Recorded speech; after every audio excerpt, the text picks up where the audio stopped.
Dear Jane, I don't understand what's happening to me here in detention.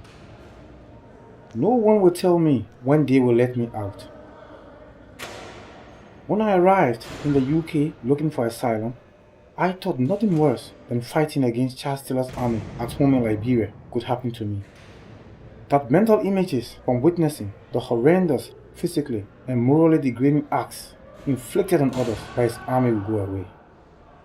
That I would now be safe from arrest for exposing wrongdoing by Taylor's government. That the memory of torture, my fiancée being raped, and her death would be dulled. That I would now be free from fear. I remember sitting on the plane from Côte d'Ivoire to London, no longer fighting fear every minute of every day, feeling the hope slowly returning to warm my numb body. When I landed at Heathrow, I believed that I was looking at the beginning of a new life. I had no idea that my fear would follow me. It never occurred to me that embedded deep within my soul was a dark shadow I brought with me from 10 years of fighting for my life in Liberia. Scars which burst open to reveal a gaping festering wound, now diagnosed as post-traumatic stress disorder and bipolar disorder. If only I had known, things might now be different. You know this because you have been a kind friend to me since I arrived in detention. But it's causing me great distress being here for proper treatment. The flashbacks are very real and powerful. I don't feel safe here.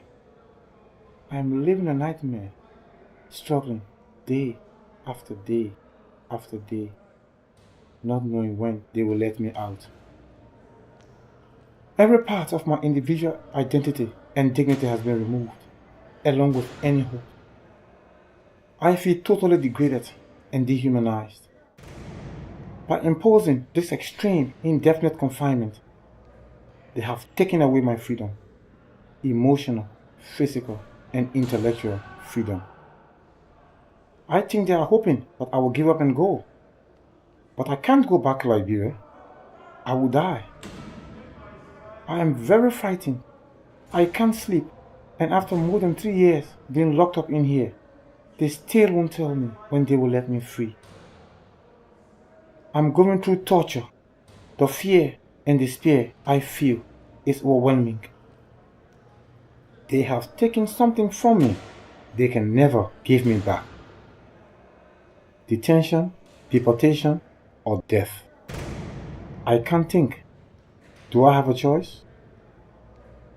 I wanted to say, you have been a kind friend.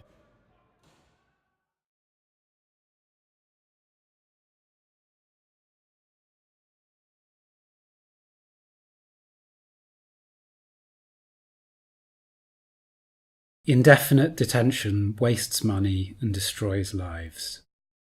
Every year, Detention Action gives support and advice to over 1,000 people who are detained. The UK is the only country in Europe that routinely detains migrants indefinitely. It has opted out of European legislation to limit the length of detention. We are asking you to write to your MP to tell them that indefinite detention is unacceptable. The government should act now to introduce a maximum time limit on detention.